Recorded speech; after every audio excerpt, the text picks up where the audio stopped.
시간이 되었으므로 어 제가 기도하고 오늘 민수기 성경 공부 시작할게요. 기도하겠습니다.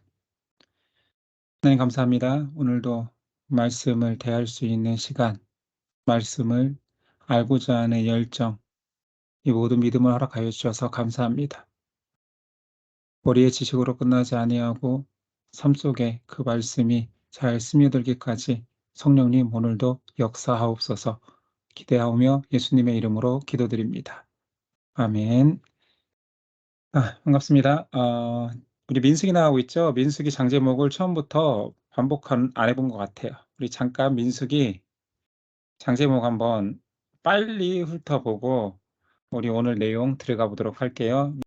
자, 민수기 장제목 한번 보고 시작하겠습니다. 민수기 1장에 10장까지는 민수기 전체는 백성의 수를 세는 이 주판이 있으면 1장에서 10장까지, 그리고 주판이 두 개가 있으면 11장에서 20장 그림인데, 정결에 잿물이 있는 곳에 있으면 주판이 두 개 있으니까 11장에서 20장. 자, 주판이 세 개 있는 곳은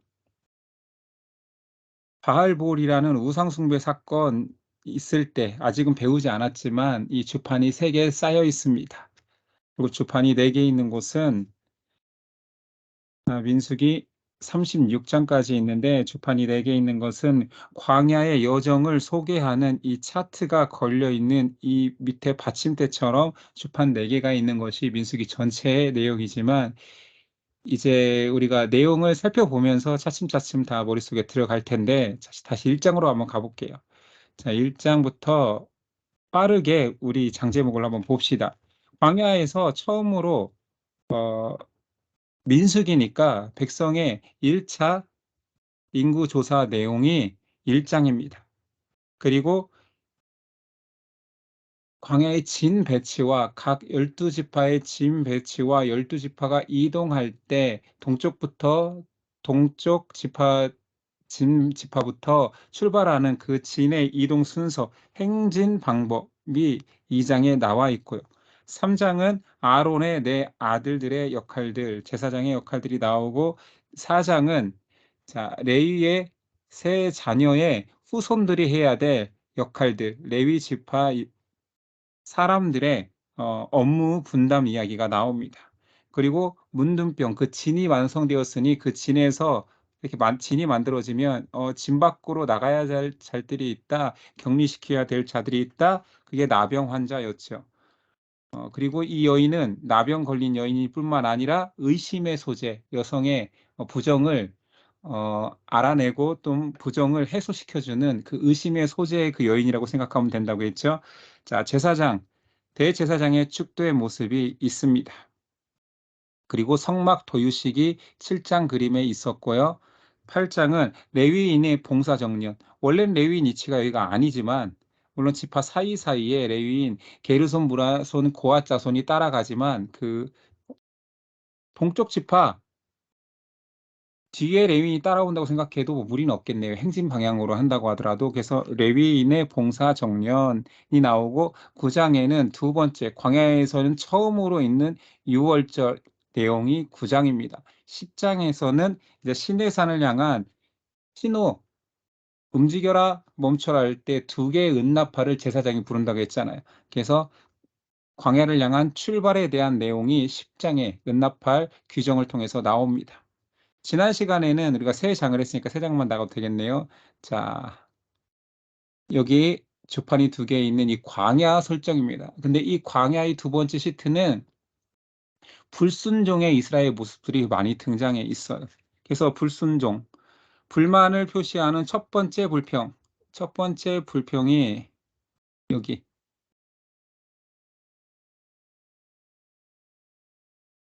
광야에서 큰 불평을 했다가 불이 났죠. 진 끝에 불이 나서 이곳이 다베라 였고요. 불나면 다베라. 그리고 고기를 달라 두 번째 불평에 했던 이 메추라기, 히브로 핫다아와가 있었고요. 그 다음에 모세의 권위에 가족들 미리암과 아론이 먼저 도전을 했었죠. 그러다가 문둥병이 걸린 미리암 문둥병, 나병이죠. 미리암 나병 사건이, 자, 이것도 두 번째도 불평인 거예요. 가족들이 모세를 원망했던 거죠. 자, 세 번째는 정탐을 보냈습니다. 가데스 바네아에서 정탐을 보냈는데 정탐꾼이 불평하죠. 정탐꾼 불평.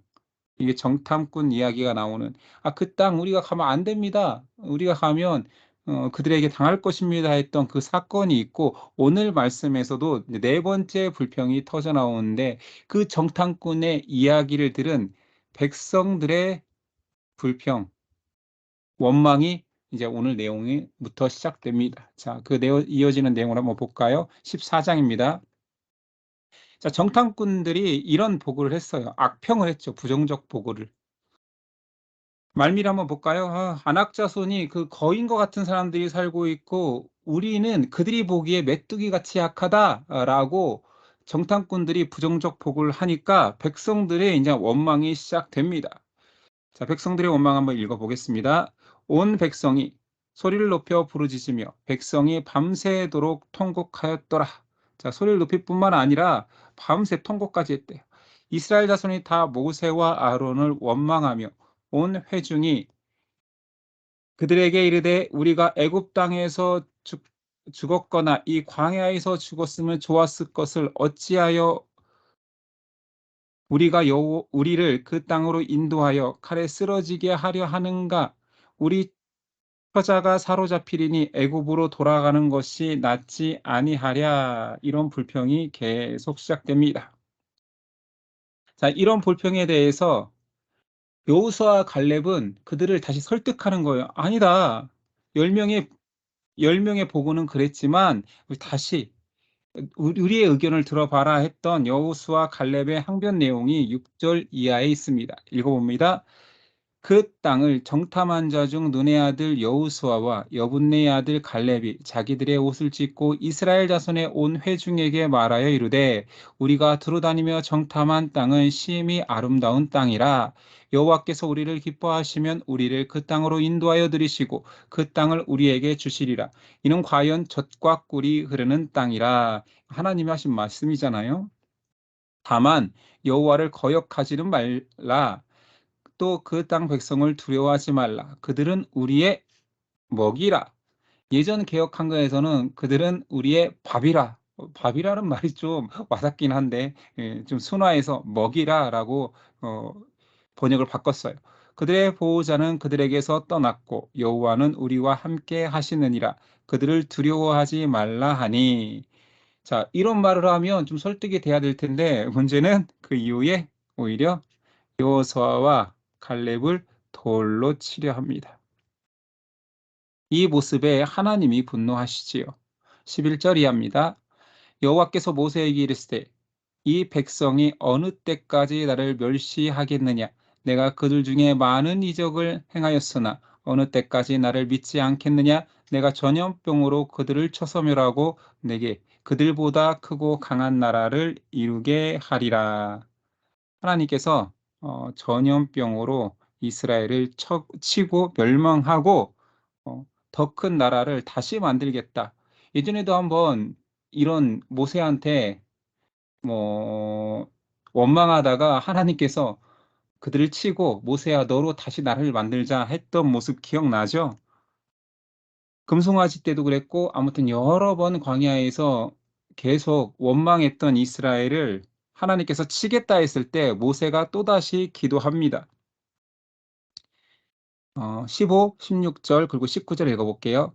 이제 주께서 이 백성을 하나같이 죽이시면 주의 명성을 들은 여러 나라가 말하여 이르기를 여호와가 이 백성에게 주기로 맹세한 땅에 인도할 능력이 없었으므로 광야에서 죽였다 하리이다. 자, 여기서 하나님의 명예를 먼저 생각해요. 네, 하나님, 이 불순종한 백성들 칠 수도 있지요.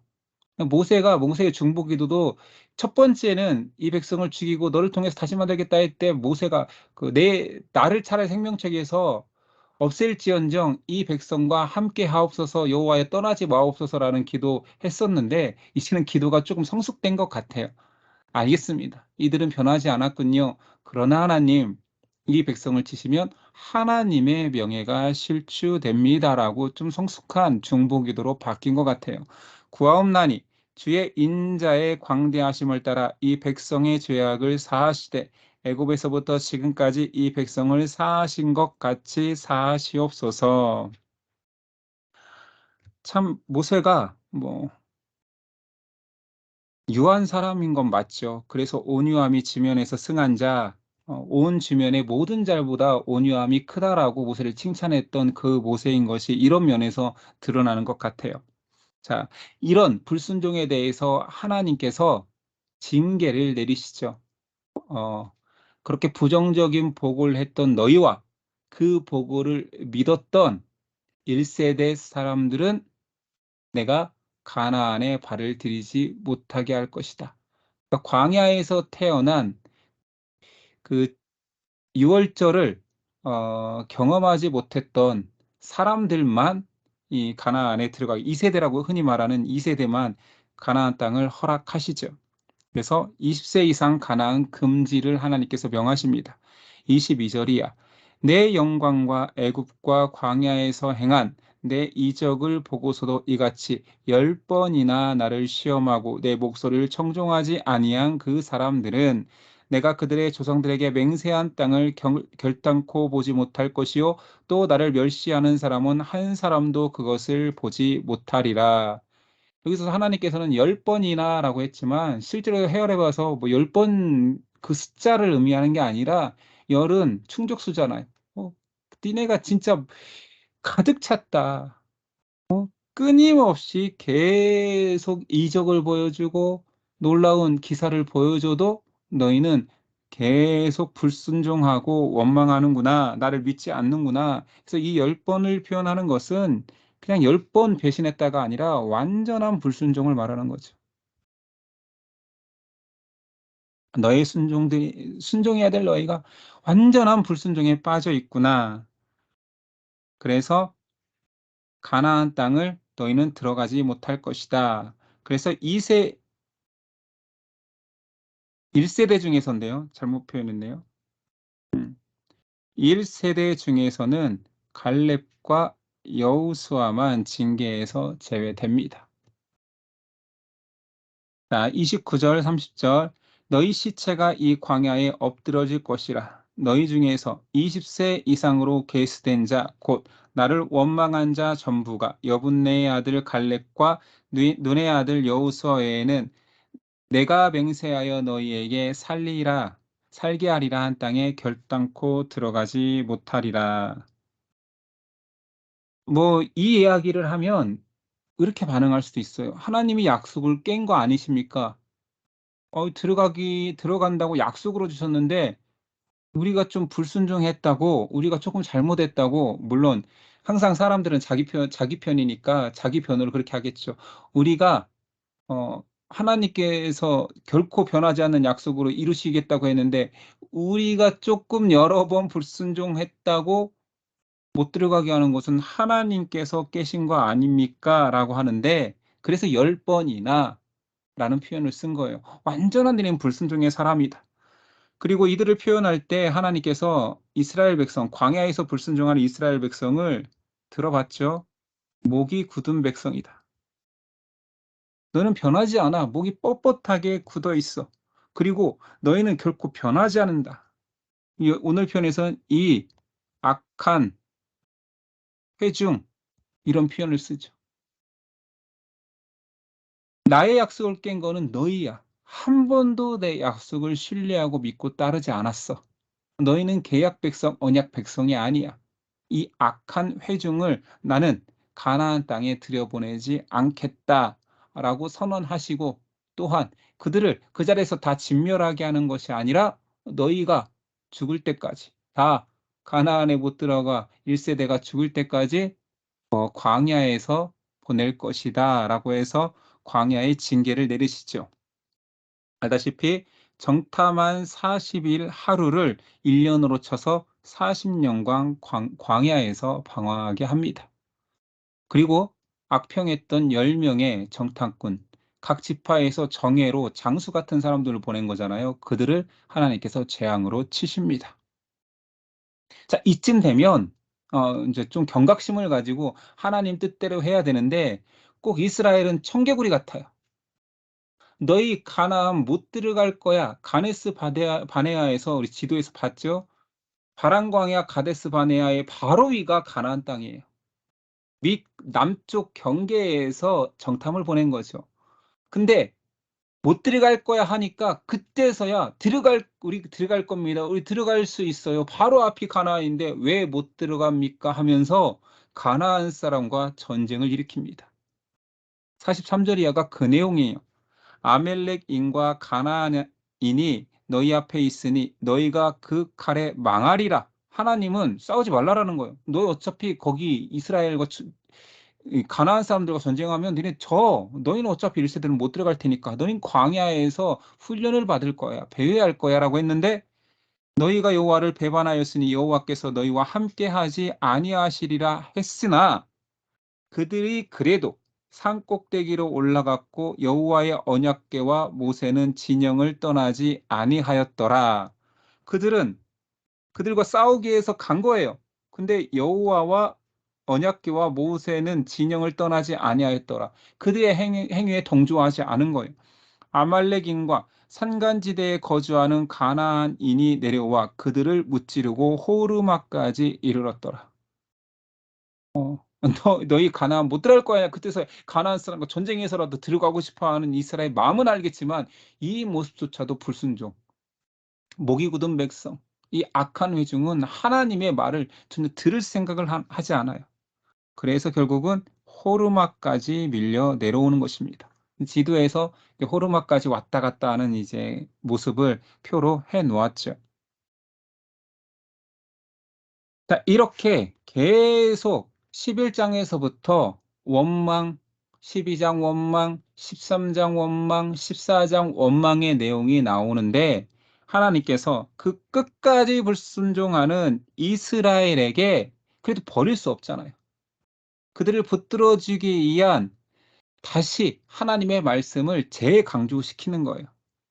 자, 원망하여서 불순종하는 사람들에게 하나님의 말씀을 재선포하게 합니다.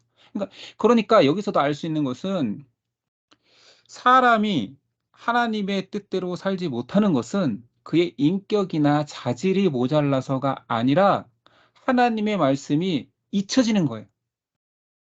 또는 이렇게 말할 수도 있겠죠. 하나님의 말씀이 그에게 존재하지 않는다면 그를 사로잡지 않는다라면 계속 인간의 뜻대로 불순종할 수밖에 없는 거죠. 그래서 다시 모세를 통하여서 율법을 또 강조하는 거예요. 우리 여태 레위기에서 아니 어쩌면 출애굽기에서부터 레위기까지 계속 율법 내용을 봤잖아요. 그런데 또 나와요. 그만큼 말씀이 망각되어진 이스라엘에게 하나님께서 또 기회를 주는 거예요. 모세를 통해서 율법을 재선포하게 합니다.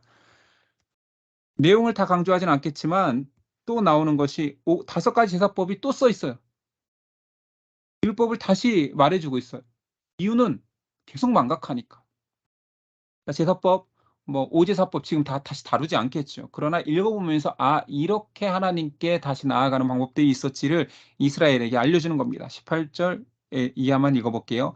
"이스라엘 자손에게 말하여 이르라. 너희는 내가 인도한 땅에 들어가거든 가나안 땅에 가서 이런 제사를 계속 드려라. 그 땅의 양식을 먹을 때 여호와께 거제를 드리되 너희의 처음 익은 곡식가루 떡을 거제로 타작마당에 거제같이 들어드리라." 제가 요약했지만 이 제사법이 계속 강조되는 내용들이 있었어요. 그들을 통해서 결국은 가나안 땅을 들어갈 것을 하나님께서 말씀하고 계세요. 하나님의 약속이 1 세대가 못 들어간다 해서 깨진 것이 아니라 너희를 통하여서 너희 후손이 계속 약속된 것은 이루어질 거라는 하나님의 약속은 변치 않아요. 약속은 약속은 이루어지죠. 자, 제사법이 강조되고 다시 또 율법이 강조되는 지금 이유를 알겠죠? 불순종하고 거역하고 원망하는 백성들에게 너희가 이런 이유는 하나님의 말씀이 망각되었다라고 말하면서 율법을 재강조하는데 거기서 에피소드 하나를 그 말씀 중에 넣었는데 그 에피소드가 이 광야 생활하는 중에 안식일에 나무하다가 걸린 사람이 하나 나타나 이스라엘 이제 회중 중에서 잡아냈겠죠. 모세에게 데리고 나옵니다. 왜 율법을 강조하다가 또 안식일을 어긴 사람이 나오느냐? 안식일을 한번 떠올려 보세요. 하나님의 날이잖아요.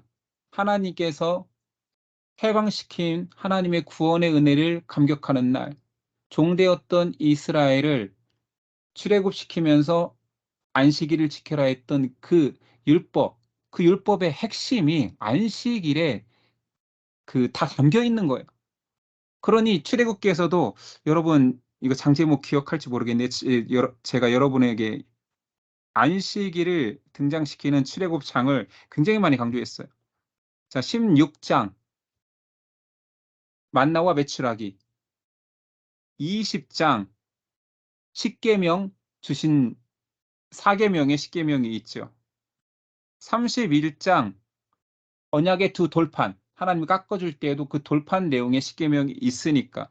그리고 모세가 두 번째 시내산에서 내려올 때 두 번째 돌을 깎고 내려왔을 때 회중들과 감사 예물을 드리고 마지막에 모세가 또 강조한 것이 이 안식일을 지키라 일이 아니라 장이죠.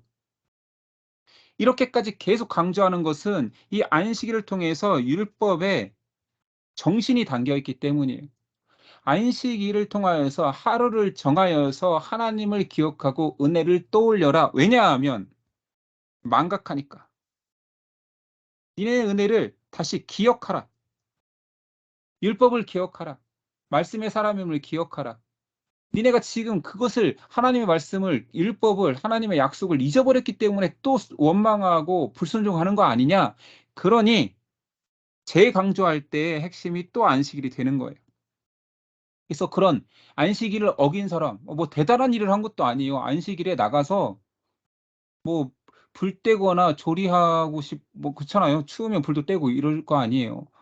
그냥 나무한 사람이에요. 뭐 대단한 죄를 지은 것 같습니까? 그런데 금한 거죠. 안식일에 노동하지 말고 그냥 쉬어라 했는데 그걸 어긴 사람이 발견된 거예요. 자, 어떻게 처리됐느냐? 35절이야.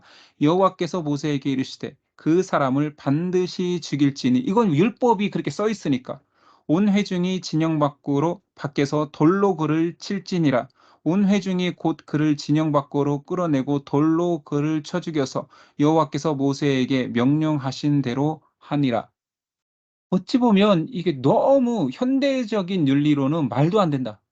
뭐 나무 한 번 했다고 뭐 우리로 말하면 그 시민법 속에 우리 대한민국 시민법 속에 신의임반 한 번 했는데 끌어내서 회중들이 다 같이 돌 던져서 죽인 것 같은 느낌이란 말이에요.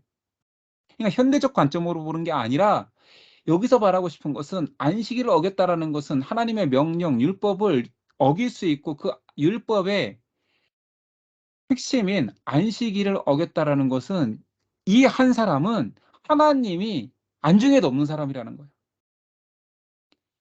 하나님이 하신 말을 그냥 이런 표현 좀 속되지만 좀 해볼게요. 무시 정도가 아니라 개무시한 거.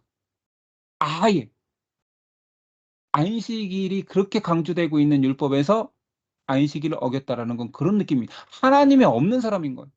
이스라엘 백성은 하나님 백성으로 살아가고 있는데 하나님이 없이 살아도 나는 상관없어. 뭐 하나님 말 무시해도 돼. 이런 느낌이 안식일을 범한 느낌인 거예요.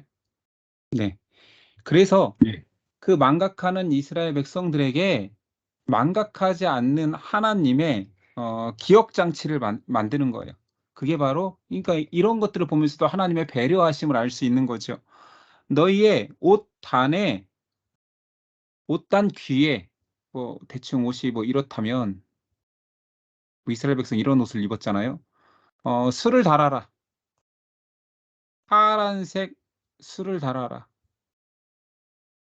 옷 단에다가. 자, 그것을 볼 때마다 하나님의 말씀을 기억하라는 거죠. 그러니까 온 백성이 다 그것을 달고 있으면 치렁치렁한 그것을 볼 때마다 하나님의 말씀을 기억하라는 거예요. 한번 읽어보겠습니다. 38절. 이스라엘 자손에게 명령하여 대대로 그들의 옷단 귀에 술을 만들고 청색끈을 그 귀의 술에 더하라. 이 술은 너희가 보고 여호와의 모든 계명을 기억하여 준행하고 너희를 방종하게 하는 자신의 마음과 눈의 욕심을 따라 음행하지 않게 하기 위함이라. 그리하여 너희가 내 모든 계명을 기억하고 행하면 너희가 하나님 앞에 거룩하리라. 나는 여호와 너의 하나님이라. 나는 너희의 하나님이 되려고 너희를 애굽 땅에서 인도하여 내었느니라. 나는 여호와 너희의 하나님이라.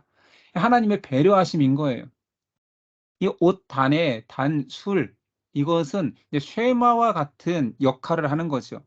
쉐마 기억하십니까?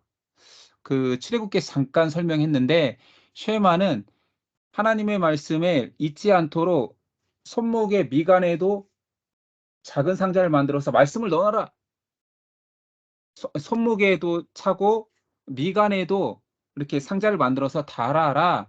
이것이 이제 무교절을 설명하면서 니네 은혜 기억할 수 있도록 이런 장치까지 해라고 했고, 이제 지금은 나오지 않지만 뒤에 나오는 신명기에 그것을 이스라엘 사람들이 들으라 이스라엘, 히브리 원문이 이렇게 시작하는 거예요. 쉐마 이스라엘. 그러니까 그 들으라라는 뜻을 가져와서 우린 꼭 들어야 돼. 거기서 나온 말이 쉐마예요.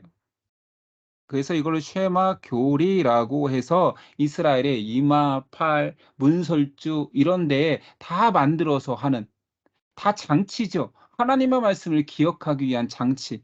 여기도 옷단에 술을 다는 것도. 자, 그럼 쉐마도 나온 김에 한번 본다면 쉐마는 이런 거였죠. 하도 망각하고 잊어버리니까, 자, 출애굽기 13장 9절에는 이랬습니다. 이것으로 내 손의 기호와 내 미간의 표를 삼고 여호와의 율법이 내 입에 있게 하라. 이는 여호와께서 강하신 손으로 너를 애굽에서 인도하여 내셨음이니. 너희가 자꾸 망각할 거야. 너희는 내 말씀을 잊지 않도록, 그러니 손에도 달고 미간에도 붙이고 다녀. 사람이 미간이 눈에 제일 많이 띄는 곳이잖아. 사람과 사람이 만날 때마다 계속 보이는 게 미간인데 거기다 그냥 붙이고 다녀. 그 정도까지 강조한 거죠. 그 신명기에는 아예 그거를 이제 다시 선포하기를 이스라엘아 들으라. 쉐마 이스라엘. 우리 하나님 여호와는 오직 유일한 여호와시니 너는 마음을 다하고 뜻을 다하고 힘을 다하여 내 하나님 여호와를 사랑하라. 오늘 내가 내게 명하는 이 말씀을 너희 마음에 새기고 너 자녀들에게 부지런히 가르치며 집에 앉았을 때든지 길에 갈 때든지 누워 있을 때든지 일어날 때든지 이 말씀을 강론할 것이며 너는 또 그것을 내 손목에 메어 기호를 삼으며 내 미간에 붙여 표로 삼고 내 집 문설주와 바깥 문에 기록할지라. 이 책 뒤편 신명기 6장에 가면 거기서 사용되는 미간에 붙이는 테필린과 문에 붙이는 메주자의 그림이 나옵니다. 나중에 넘겨보시면 나오겠죠. 여기 모든 것들은 다 하나님께서 말씀 안에 살아라, 말씀을 기억하라. 심지어 뭐라고 표현했어요? 마음에 새겨야 돼.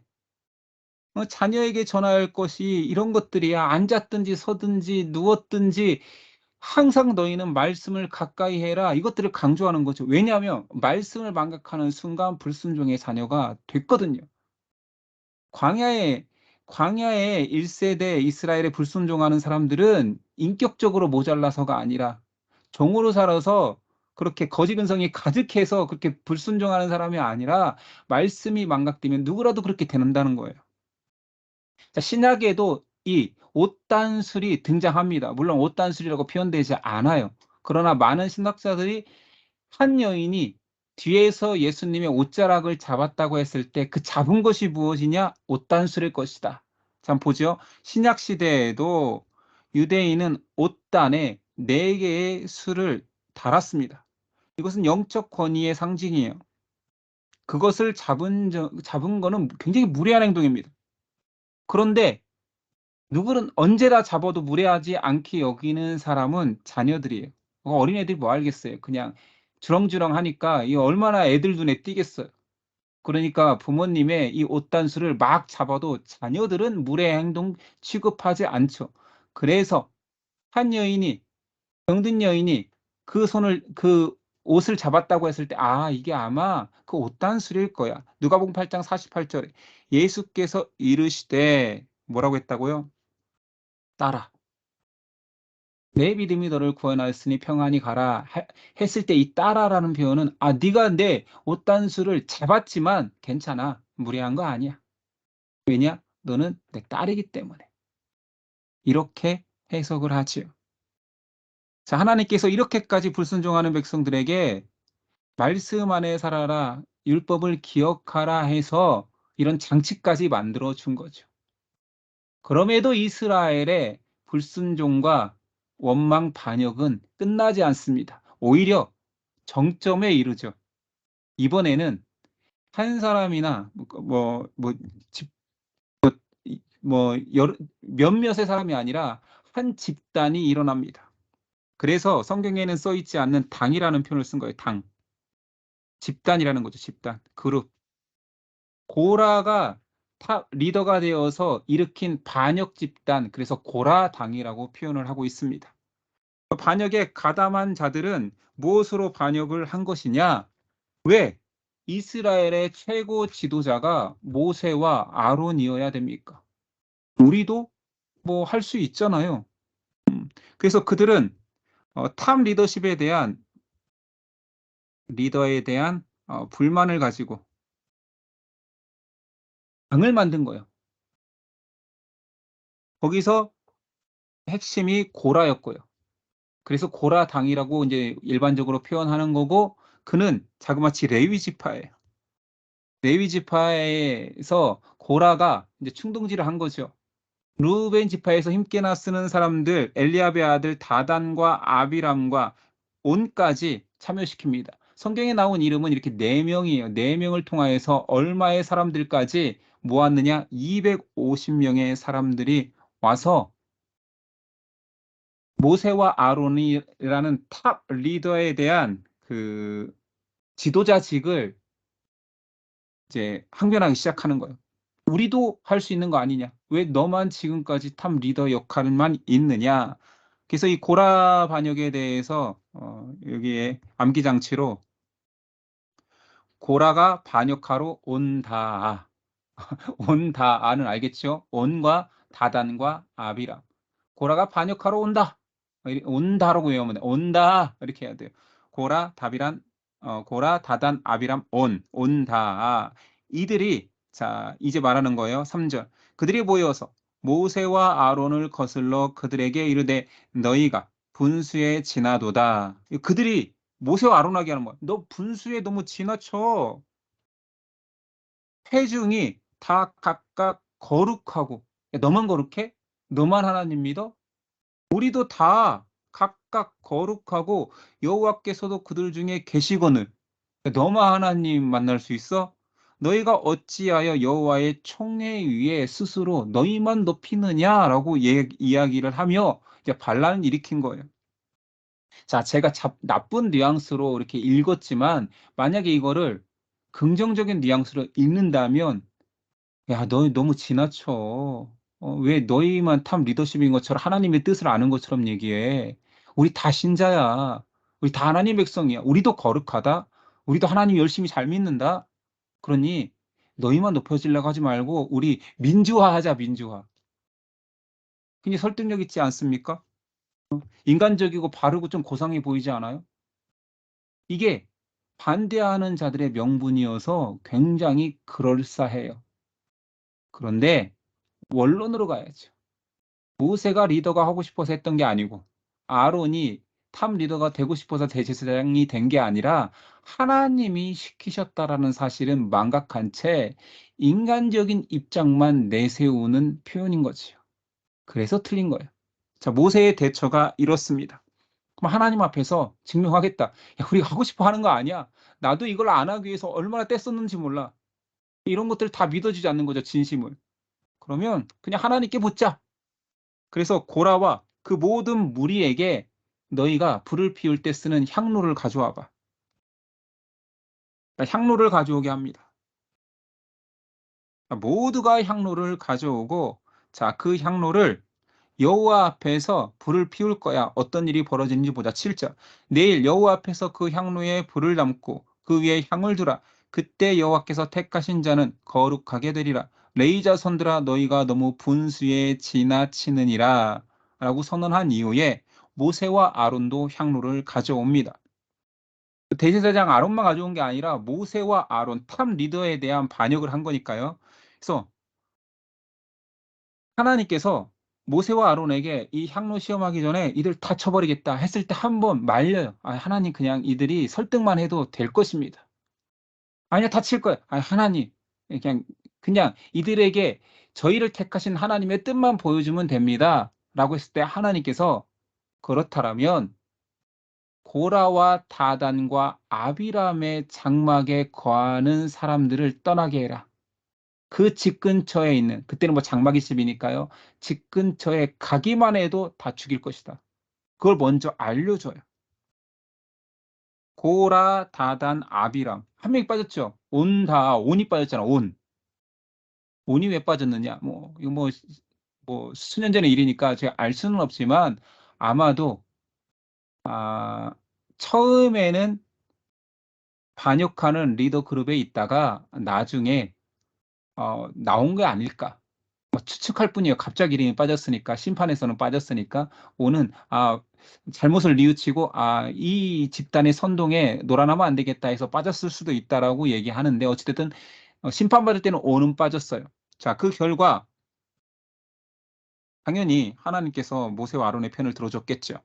반역과 주동자들 고라, 다단, 아비람에 대해서 이런 그리고 그의 장막 그만 심판받은 게 아니라 그가 펴놨던 그 장막 터까지 하나님께서 심판하십니다. 30절 이하 만일 여호와께서 새 일을 행하사 땅이 입을 열어 그 사람들과 그들의 모든 소유물을 삼켜 산채로 수올에 빠지게 하시면 이 사람들이 과연 여호와를 멸시한 것인 줄을 너희가 알리라. 그가 이 모든 말을 마치자마자 그들이 섰던 땅바닥이 갈라지니라. 땅이 그 입을 열어 그들과 그들의 집과 고라에게 속한 모든 사람과 그들의 재물을 삼킴에 그들과 그의 모든 재산과 재물이 산채로 스올에 빠지며 땅이 그 위에 덮이니 그들이 회중 가운데서 망하니라. 자, 주동자들이 그냥 스올에 빠지면 옛날 성경에는 스올을 그냥 그 편하게 음부라고 썼는데 그 음부는 지옥 개념이잖아요. 그런 건 아니고 그냥 여기는 그냥 무덤이라고 해석하면 돼요. 무덤에. 구약 사람들을 죽으면 무덤에 잠긴다, 땅에 묻힌다, 그걸 스올이라고 표현했습니다. 이거는 뭐 지옥 개념이 아니에요. 자, 어찌 됐든 주동자들은 그렇게 땅이 삼키는 일이 당하였고, 자, 선동되어서 참여한 반역에 참여한 자들이 250명이 있을 거예요. 그들은 어떤 일이 있느냐? 34절. 그 지위에 있는 온 이스라엘이 그들의 부르짖음을 듣고 도망하여 이르되 땅이 우리도 삼킬까 두렵다 하였고 여호와께로부터 불이 나와서 분향하는 250명을 불살랐더라. 주동자들은 그 주동자의 집터, 가족, 그 하나님이 살려주겠다라고 그 집에서 벗어나라, 멀리 떨어져라 했는데 그것들에 순종하지 않는 사람들과 그 모든 재물까지, 기물까지 싹 다 삼켜버렸다라면 그 반역에 참여했던 사람들은 개별적인 심판만 받은 거예요. 근데 그 심판의 방식이 뭐 땅 삼킬 때 다 들어가면 되는데 그런 게 아니라 분류했다라는 것은 분향단이잖아요. 그들이 권위에 반기를 든 거잖아요. 하나님의 분 하나님께 그 성막 안에 성소에서 향을 드리는 사람은 제사장만 드리잖아요. 이 하나님이 택하신 리더십에 대해서 내가 택한 자는 내가 그의 불을 통하여서 피워지는 향만 받겠다라는 것을 직접 보여준 거죠. 다른 불? 자격 없는 자의 향 받지 않아. 실제로 비슷한 사건이 아론의 첫째, 둘째 아들인 나답과 아비후가 자격은 되지만 다른 불, 율법에서 벗어난 불을 했다가 불이 삼켜서 죽는 일이 있었잖아요. 그런 사건인 거예요. 그러니까 이들은 개별적인 심판을 받죠. 그 심판받은 자들이 놋 향로를 가져갔잖아요. 개별적인 놋 향을 가져왔는데 그 놋 향을 이제 교훈 삼기 위하여서 그들의 놋 향을 다 녹여서 제사에 쓰는 놋 제단 있잖아요. 놋 번제단. 성막들에 있는 놋 번제단은 계속 불을 피우고 제사를 피우니까 그 놋이 상할 거 아니에요. 그것을 다시 보수하고 둘러치는 그 놋으로 사용한다라고 말씀해서 이제 나오는 거예요. 자, 39절 이하. 제사장 엘르아살이 불탄 자들이 드렸던 놋 향료를 가져다가 쳐서 제단을 싸서 이스라엘 자손의 기념물이 되게 하였으니 너의 죄를 사함받고 하나님께 너희의 헌신을 이야기하는 이 놋제단이, 알지? 재료가 원래는 헌신하여서 너희가 드린 제물이지만 그 이후에 한번 다시 보수할 때에는 하나님의 권위에 도전하고 불평했던 자들이 심판받은 그 노시아를 다 볼 수 있게 기념물이 되게 하였으니 이는 아론 자손이 하는 다른 사람은 여호와 앞에 분향하러 가까이 오지 못하게 함이며 또 고라와 그의 무리와 같이 되지 않게 하기 위함이라. 여호와께서 모세를 시켜 그에게 명령하신 대로 하였더라. 이쯤 되면 우리가 잘못했구나. 그러면 안 되지. 하나님께 순종해야 되겠구나 했는데 이스라엘은 목이 굳은 백성입니다. 250명이 죽었으니 리더들일 거 아니에요. 영향력 있는 사람들일 거 아니에요. 가족들도 있을 거 아니에요. 이제 회중이 일어납니다. 온 백성이 모세와 아론을 원망하는 거예요. 뭐라고 원망하냐면 너희가 여호와의 백성을 죽였도다. 아니 뭐 모세와 아론이 땅 파서 못 얻습니까? 뭐 모세와 아론이 화염방사기로 250명을 뭐 불질렀나요? 아니잖아요. 여호와께서 하셨는데도 불구하고 회중들은 아직도 정신 못 차리고, 그래서 모세와 아론에게 너희 좀 비껴 서봐. 너희는 회중에게서 떠나. 내가 순식간에 그들을 멸하리라. 굉장히 무서운 말을 하죠. 이때 이 말이 먼저 나와야겠네요. 아론이 모세의 명령을 따라 향로를 가지고 회중에게로 달려간즉, 자, 하나님 제발 멈춰주세요. 이 재앙을 멈춰주세요. 해가지고 빨리 달려간 거예요. 그들을 위해서 속죄의 제사를 드리고 죽은 자와 산 자에 섰을 때 연병이 그치니라. 모세와 아론이 하나님을 말렸죠. 이건 다 신인 동영로처럼 표현이에요. 하나님이 뭐 화가 많고 모세와 아론이 유에서 말렸다라는 것이 아니라 하나님의 심판을 중보자에서 막는 이런 모든 개념이 하나님의 구원의 방식이기 때문에 보여준 것뿐이에요. 아론이 제사를 드려서 속죄의 제사를 드려 말렸지만 그 사이에 죽은 자가 자그마치 연병으로 하나님께 치신 자가 14,700명이 죽습니다. 고라의 반역에 의해서 죽은 자들이, 직접 죽은 자, 그 다음에 회중 중에서 연병으로 죽은 자까지 이렇게 수많은 사람들이 불순종으로 죽어나갔죠. 17장까지만 할까요? 자, 그래서 말씀을 망각하니까 옷단술에 달고 쉐마 교리처럼 손목에 미간에 문설주에 붙여서라도 제발 너희는 하나님의 백성이니 하나님 말씀대로 살아라 해도 기억을 못하니, 그리고 이렇게 14,700명의 사람들이 순식간에 심판받는 일을 막기 위해서 하나님이 또 이런 안전장치를 만드시는 것이요. 더 이상 내가 세운 권위에 도전하지 못하도록 방지책을 만들어요. 방지책. 그것이 무엇이냐? 자, 방지책으로 각 지파의 지휘관들의 이름, 또다시 리더십에 대한 권위에 대한, 하나님이 세우신 권위에 대한 반기를 들지 않도록 너희 그래. 니네가 더 높아지고 싶어?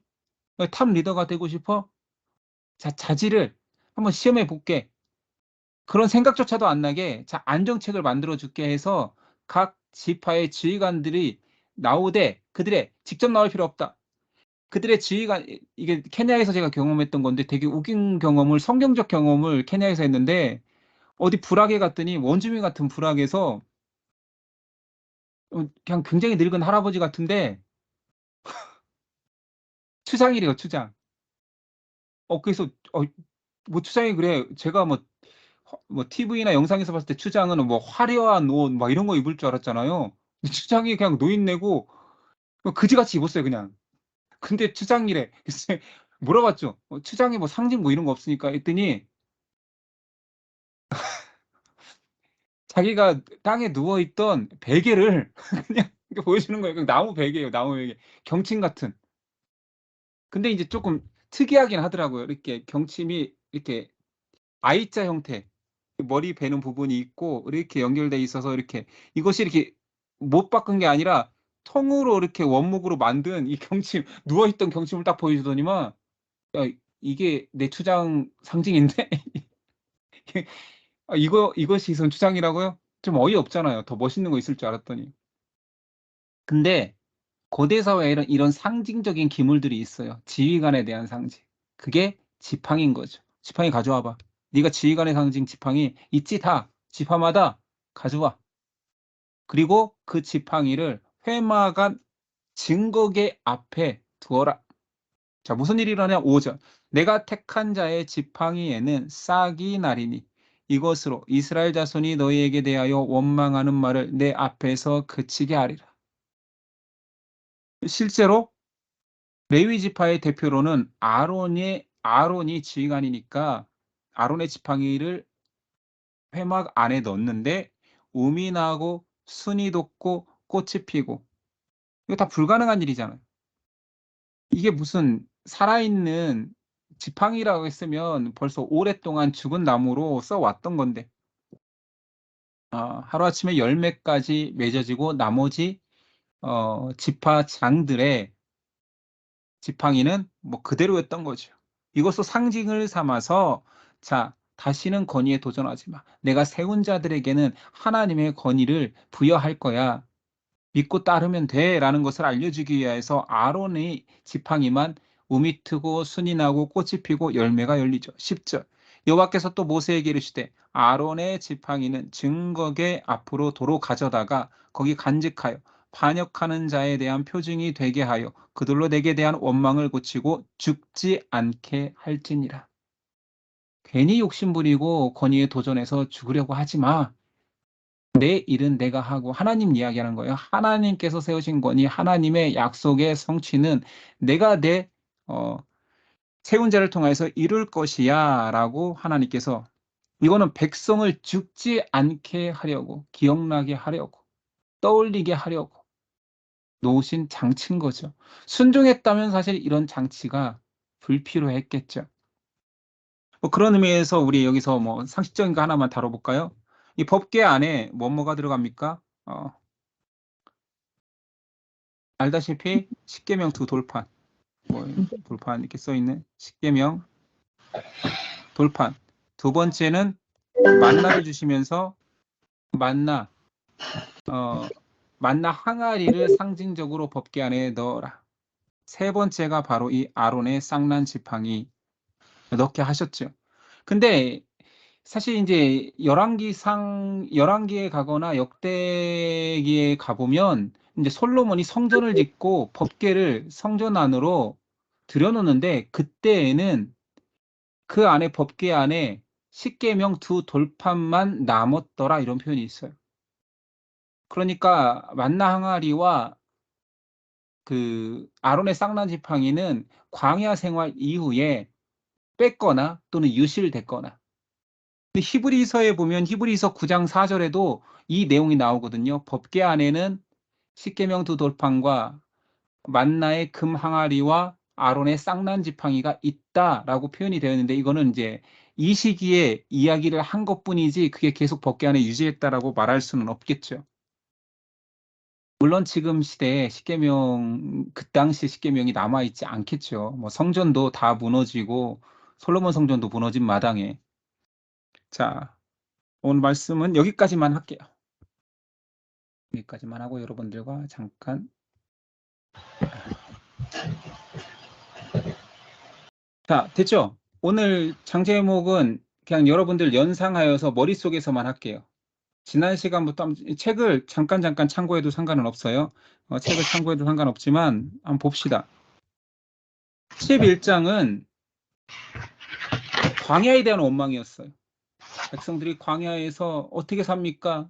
이 허허벌판에서 뜨겁고 춥고 어떻게 삽니까 해서 그 11장이 광야에 대한 불평이 있었죠. 그래서 온통 두 번째 시트는 원망투성이에요. 두 번째는 미리암이 자기 가족이지만 모세를 향한 원망. 모세 너만 이렇게 리더십을 발휘하느냐. 뭐 그 시작은 모세의 그 재혼 사건 때문에 원망했다가 문둥병이 걸려서. 근데 이스라엘은 깨닫지 못하는 거예요. 심지어 미리암조차도 선지자라 하나님이 칭하는 미리암조차도 권위에 도전하면 이런 일이 벌어진다는 걸 망각한 채.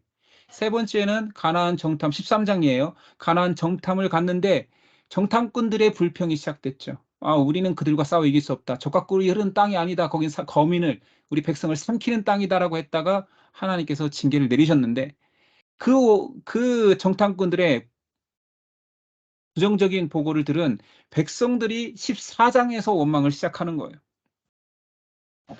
그래서 14장에도 여호수아와 갈렙이 아니다. 거긴 약속의 땅이 맞다. 젖과 꿀이 흐르는 땅이다. 그들은 우리의 먹이다. 밥이다라고 표현했는데도 불구하고 망각하니 하나님께서 15장에 야, 다시 말씀으로 돌아가. 말씀을 좀 기억해주면 안 되겠니? 내 약속으로 돌아가. 옷 안에 술을 달아. 옷 안에 파란색 청색 끈을 달아. 그 청색 끈을 볼 때마다 내 말씀을 기억하라는 거야. 내가 하나님이고 내 약속은 이루어질 거라는 걸 보라는 거죠. 그렇게까지 장치를 마련해 줬음에도 불구하고 이제 집단적으로 모세를 원망하는 자들이 모여서 모세에게 반역을 꾀했다가 고라당의 반역이 실패로 끝나죠. 그런 사람들의 죽음을 자초하는 심판을 자초하는 것을 막기 위하여서 그래 네가 높다고 생각하지 네가 잘났다고 생각하지 그렇지 않아 내가 택한 자를 통하여서 내 일을 할 거야 그거는 사람이 높아지려고 하는 그런 것들은 안 돼 해서 이제 지팡이를 가져와 해서 아론의 쌍난 지팡이를 통하여서 그들을 보호하시는 하나님의 손길들이 계속 나오는 거죠. 됐죠? 이 일련의 과정들이 11장부터 16장, 17장까지 계속 연결되어 있는 거예요.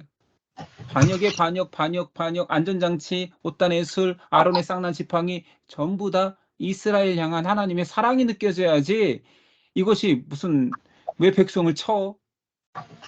백성의 원망에 대한 하나님은 왜 이렇게 가혹해? 이런 게 아니라는 거죠. 알겠죠? 여기까지 오늘을 하고 제가 기도하고 마치겠습니다. 하나님, 이스라엘의 목이 굳은 모습은 우리의 모습입니다. 하나님의 은혜를 알지만 다 기억에서 남아있지만 기억하지 못하는 사람처럼 살아갈 때가 얼마나 많습니까? 고라의 반역은 우리와 닮았습니다. 하나님의 백성으로 살아가면서 그 은혜만으로도 족한데 사람 앞에서 높아지려 하는 모습이 얼마나 우리 같습니까? 겸손하게 하나님의 백성됨의 축복들을 누리며 하나님을 하나님 앞에 순종하며 따라가는 기쁨을 누려야 할진데 세상적 가치와 내 욕망과 죄의 욕심이 자꾸 고개가 들려집니다. 심판받아 마땅하지만 하나님은 그런 우리도 함께 약속의 땅에 데려가기 위하여서 계속적으로 우리가 말씀을 잊지 않도록 기억하는 장치들을 만들어 주시고 우리를 보호할 수 있는 상징물들을 만들어 주십니다. 더 맞고 혼나고 심판받기 전에 하나님 앞에 나아올 수 있는 우리 될 수 있도록 깨달을 수 있는 우리 될 수 있도록 도와주시옵소서. 오늘도 말씀으로 함께해 주신 하나님께 감사하며 예수님의 이름으로 기도드렸습니다. 아멘. 아멘.